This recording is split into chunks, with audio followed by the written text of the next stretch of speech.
Once Upon a Time in Hollywood.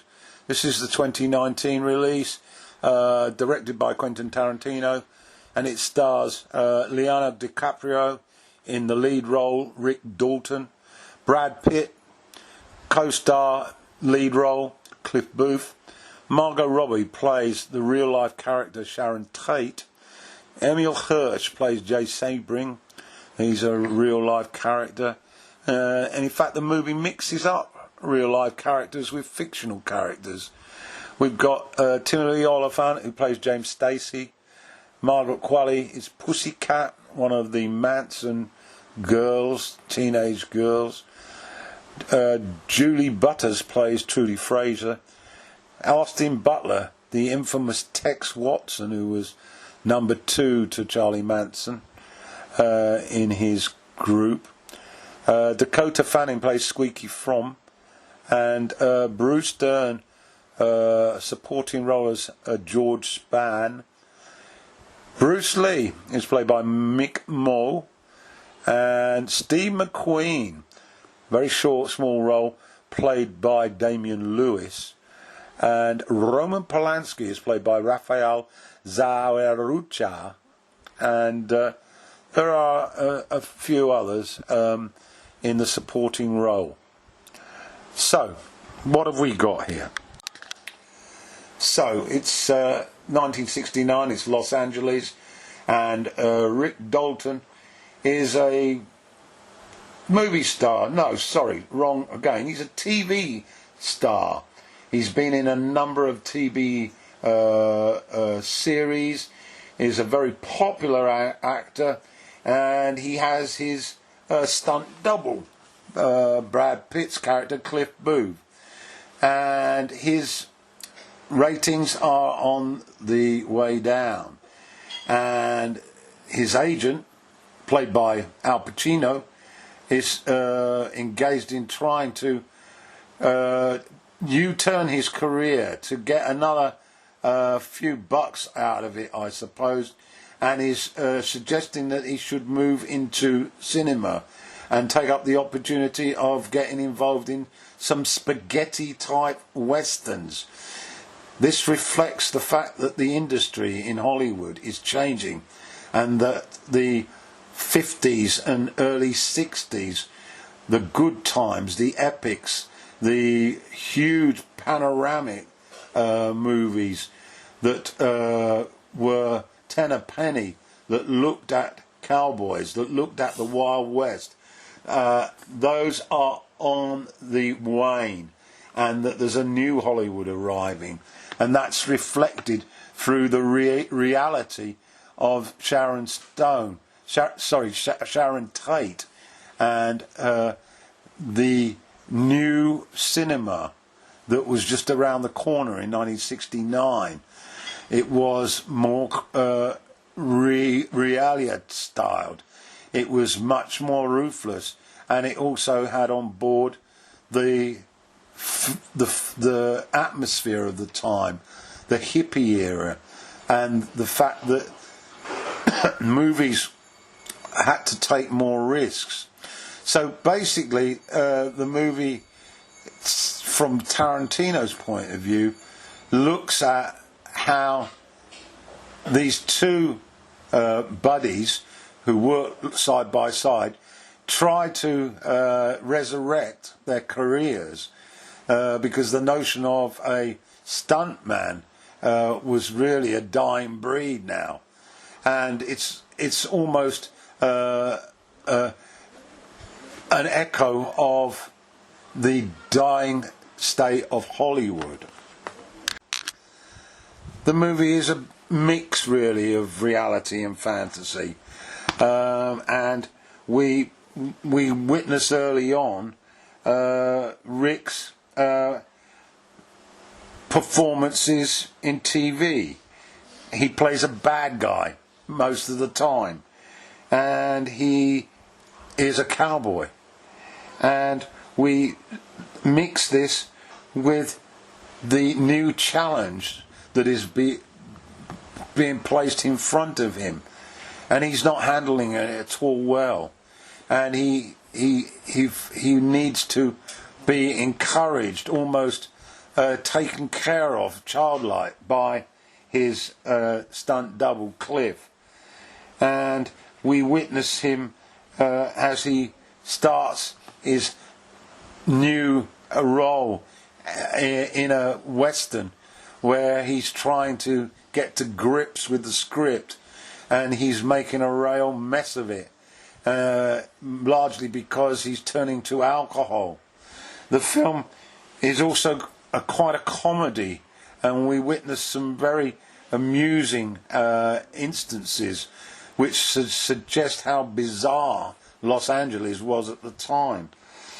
A scene involving Booth, where he's hanging around a set, and he then meets the character who plays Bruce Lee, and they end up having a little bit of a confrontation, and to basically end the boredom, end up having a fight, a rather aggressive fight, which is broken up by senior people on the set.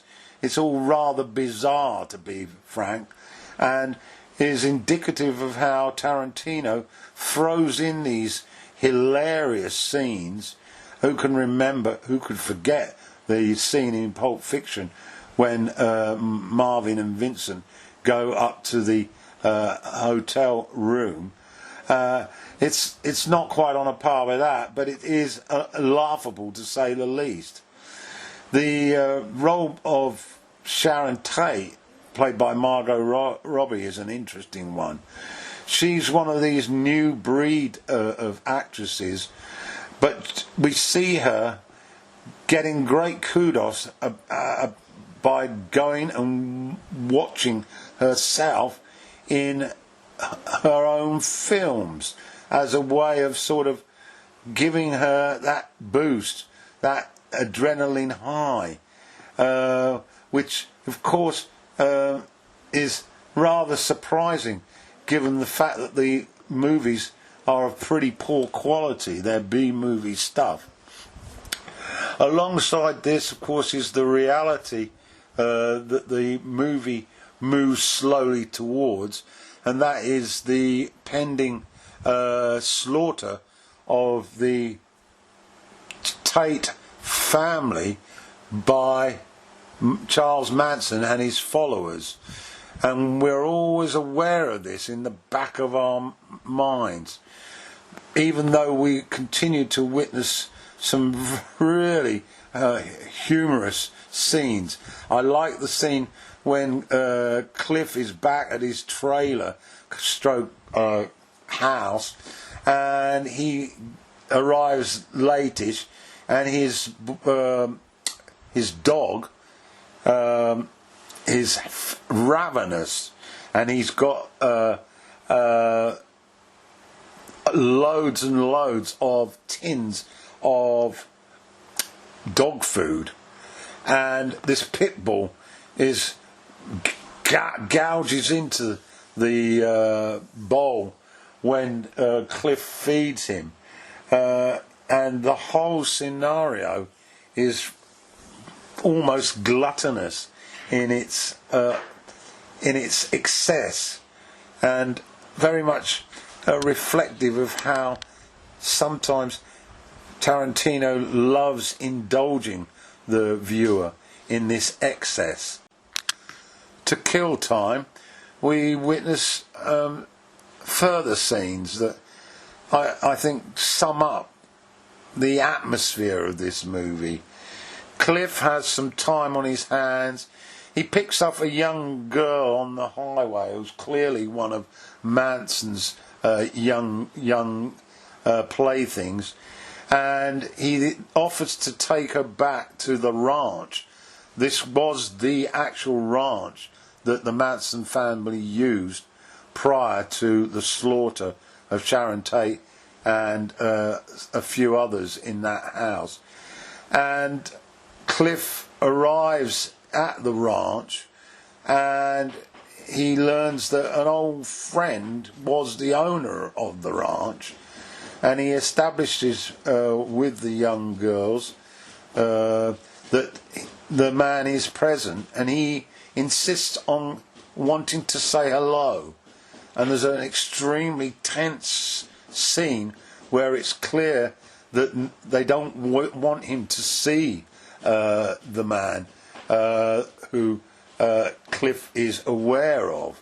The character is played brilliantly by Bruce Dern, George Spann, and eventually Cliff Boo, played by Pitt, manages to bulldoze his way into the house, and he meets the Mamazan as such, and he eventually disregards her attempts to foil his visit, and finds Dern's character, George, in a back room, and George basically is going blind.